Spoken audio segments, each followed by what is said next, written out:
All right, since I am the last speaker, I guess it's my duty to first thank the advisors, one for the invitation and also for all the work they put into the conference, and thank Rafe and all the other speakers for some excellent talks.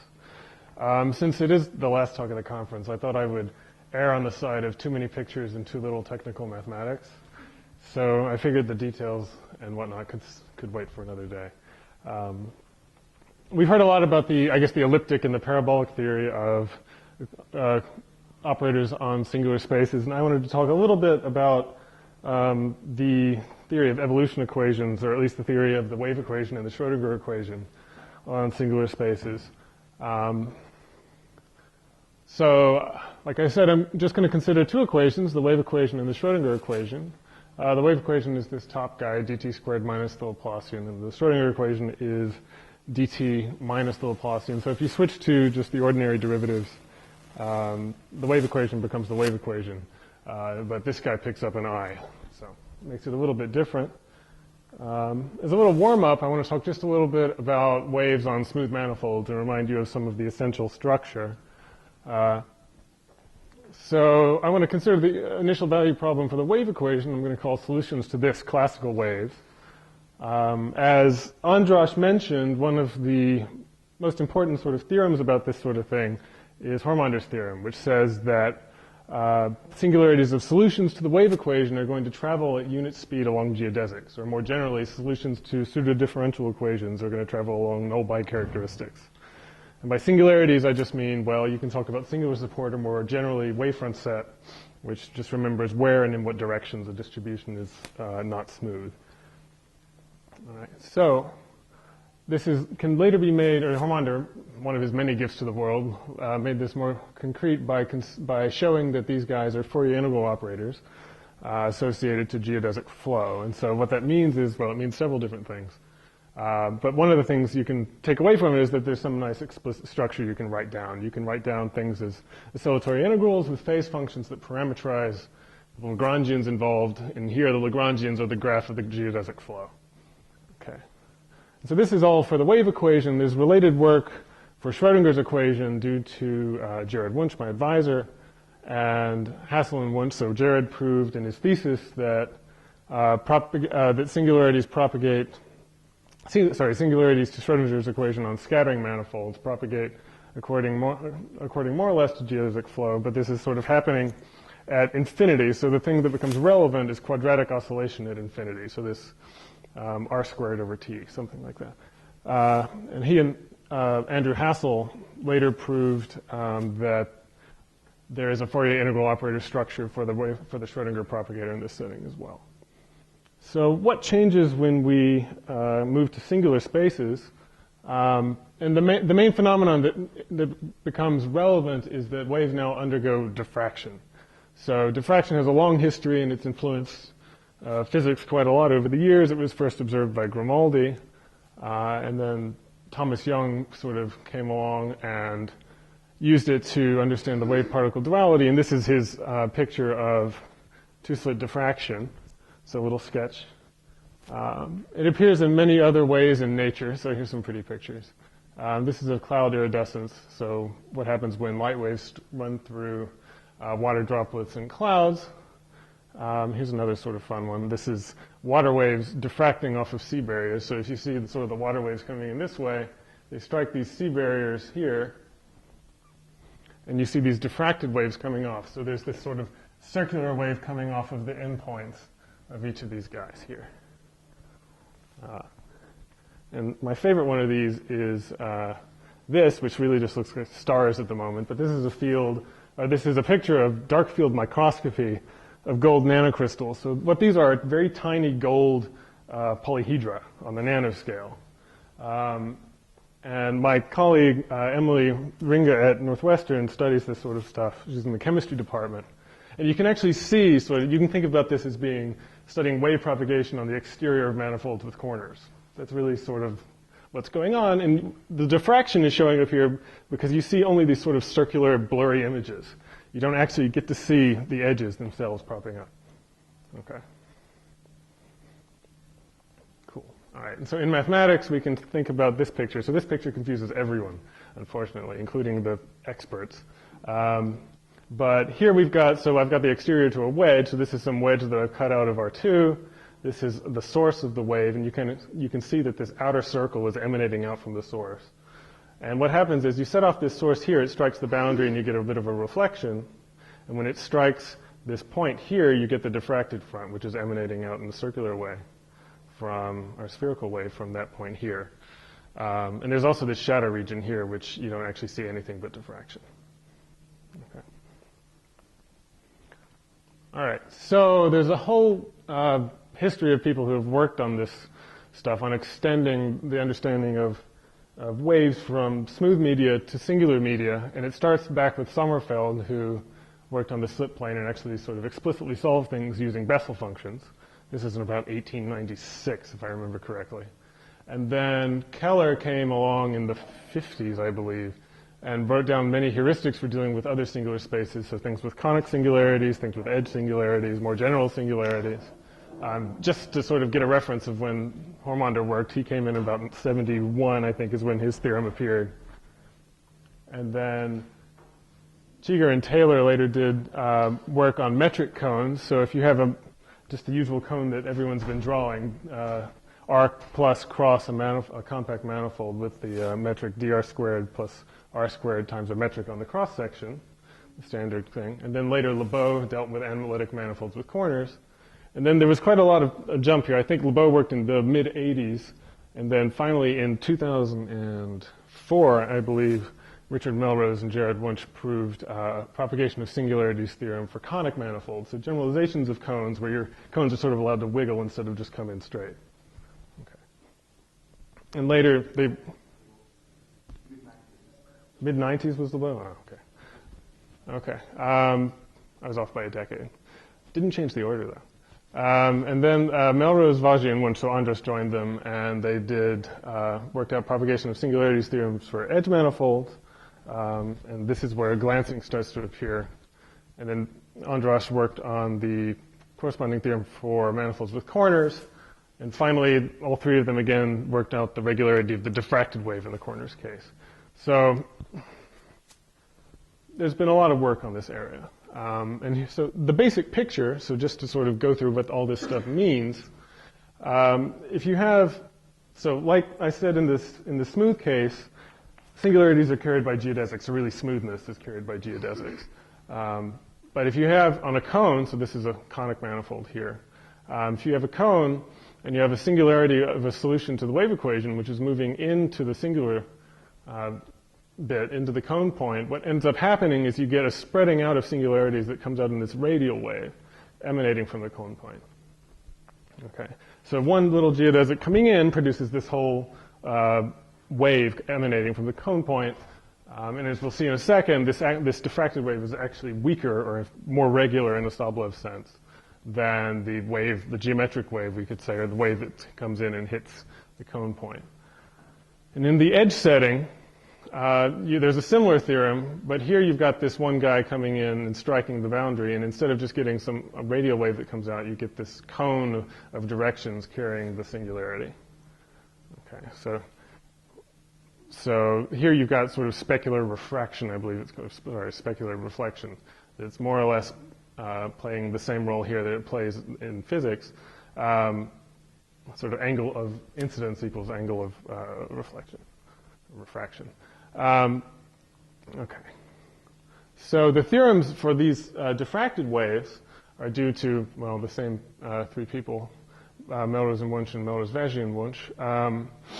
If I let U of Tx be the fundamental solution to the wave equation, then the diffracted front is going to be smoother than the front coming in, and it's f over 2 derivative smoother in this Sobolev sense, where in each of these three settings you have a different degree of better smoothness. If it's a conic manifold, then you pick up n minus 1 over 2 derivatives. If it's an edge manifold, you have d minus 1 over 2, where d is the fiber dimension. And then finally, the corners case, you get c minus 1 over 2, where the corner has codimension c. So a conjecture that, I guess it's a conjecture of Andras's, is that the diffracted wave on a manifold with corners is itself sort of microlocally stratified. So there's this further stratification that happens at the corner. There are many faces coming together, and there's going to be a lot of complicated behavior happening as a wave moves in. So a wave is going to move into the corner and interact with all the different faces that come together to form the corner. And when the diffracted wave comes out, it's going to remember that it interacted with all these faces. So the conjecture is that you can actually see, in some technical sense, in this marked way, that you interacted with the corner. A proof of this conjecture, so sort of nasty words, but words I've been thinking about a lot. Anything that, well, the ways that I've thought about and that Andras and I have talked about approaching this problem involves second microlocalization. So you can think about the usual pseudodifferential calculus as a way of testing for smoothness microlocally. Second microlocally, where when we say second microlocalization, or a second microlocal pseudodifferential calculus, that's supposed to be a toolkit that instead of testing for smooth regularity, will test for regularity relative to a Lagrangian, or maybe a coisotropic in the cotangent bundle.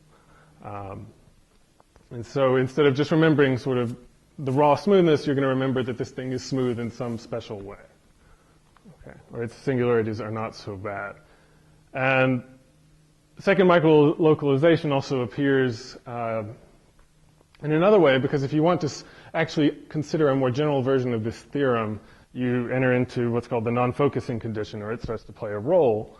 And this basically means that if you want your diffracted waves to be smoother, you don't want the thing that you're sending into the singular stratum to somehow concentrate on its way in. You don't want your solutions to focus as they move into, singularities of the solution, to focus as they move into the cone point, for instance. And this non-focusing condition is actually most naturally some sort of second microlocal thing. Okay. So what about my interests in the subject? I'm really interested in two sort of parts of, or two aspects of waves on singular spaces. And the first of these is what I'll call the microlocal structure, which is going to be this relationship between singularities and the geodesic flow of the underlying space. So at the most raw level, this is Hormonder's propagation of singularities theorem, or all the theorems that were proved by the people that I listed earlier. But in the smooth setting, the sort of most rigid form of this is going to be the Fourier integral operator structure of the propagators involved. So there are Lagrangian distributions floating around, or generalizations of Lagrangian distributions. And I'd like to show that some of these things actually have this structure. And I'm also interested in dispersion. So if I set off a wave in some space, this wave is going to move out, say it's non-compact, the space. And this wave is going to move out, and slowly but surely all its energy is going to kind of move away, at least in Euclidean space. And this generalizes to other spaces. And so to be more precise, I'm interested in sort of Streeckart estimates. For Schrödinger's equation, these have this sort of form. You take an LQ norm in space and an LP norm in time of some function that you propagated using, say, the Schrödinger propagator, which is what this guy is. And this, to satisfy a Streeckart estimate, is to require that this guy be bounded by the L2 norm of the initial data. Okay. So this is some way of measuring how the mass of the solution in space-time is sort of moving out or distributing itself. And these estimates, I mean, there's been this whole industry for proving Streeckart estimates for evolution equations in various settings. And they have many natural applications, so things like well-posedness for associated nonlinear problems, scattering to linear solutions at infinity, and that kind of business. Okay. So some results of mine. If we consider the Cauchy problem for the Schrödinger equation, so I want to first talk about a structural result, and then I'll talk about corresponding dispersive results. If first think about the Schrödinger equation on just a cone, so I've called this C of S1 rho. So S1 rho here, this S1 is going to be R mod 2 pi rho, so it's the circle of radius rho, if you like. And give it just this standard metric again. I showed a few years ago that the kernel of the Schrödinger propagator has this sort of polyhomogeneous expansion. Okay. And this is sort of the relative regime. The other regime where this guy is going to 0 is a bit easier. and really just follows from basic Bessel function asymptotics. So whenever there's a cone, there's sort of Bessel functions hiding somewhere. And the other direction is covered by that. And this guy, so R1, R2 over 2t is sort of the relevant total boundary defining function, or sort of total defining function for this corner. I guess you could call it the quadratic scattering corner or something like this if you wanted to get into technicalities.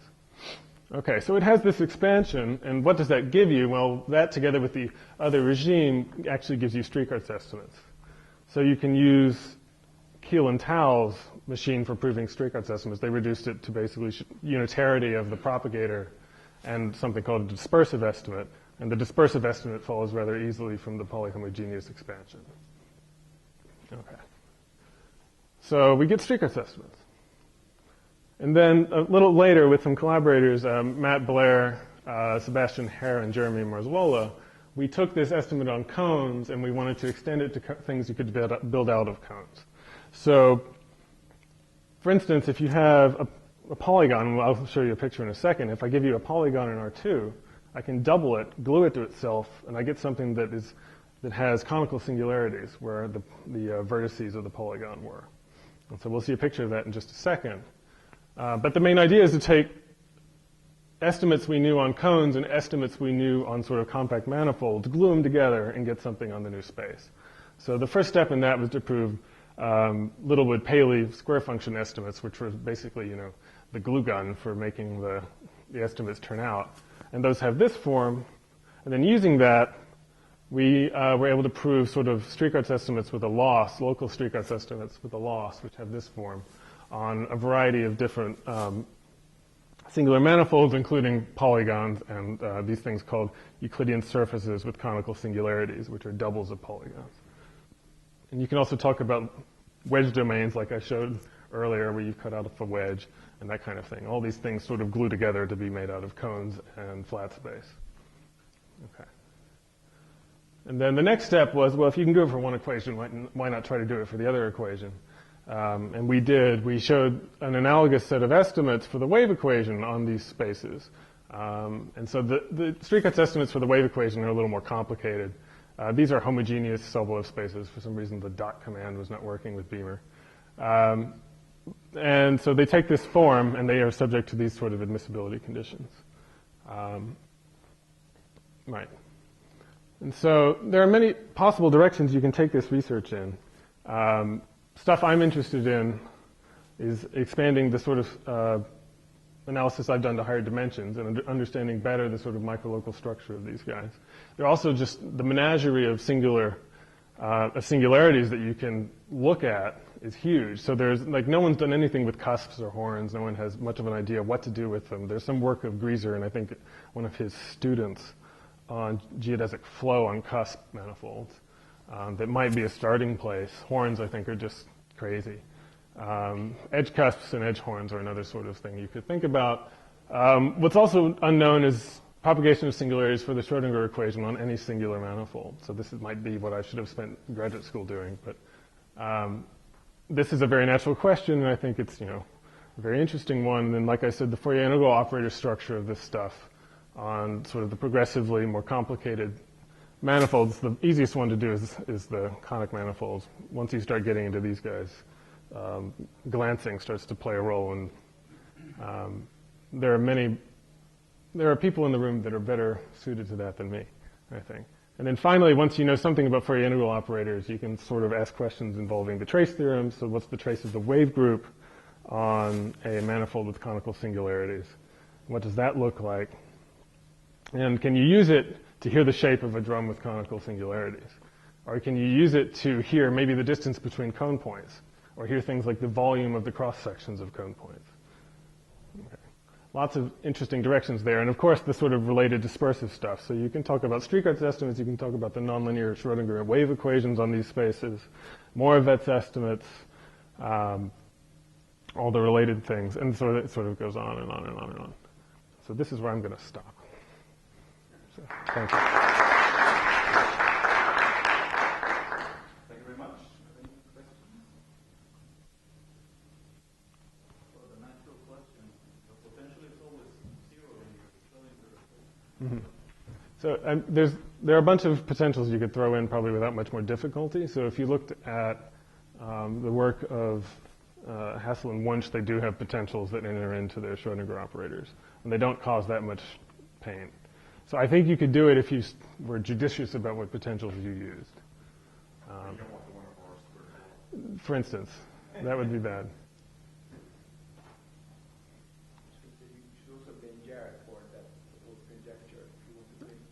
Oh, well then fine. There's a lot of things I can blame Jared for. Yeah, but if you have a potential that blows up as it goes in the boundary, then the boundary is away. Depends on the song. It's a problem here. Mm-hmm.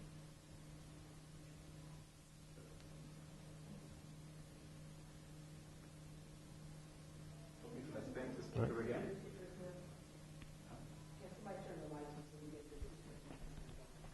Thank the speaker again. On behalf of all the participants, I would like to thank John Ryan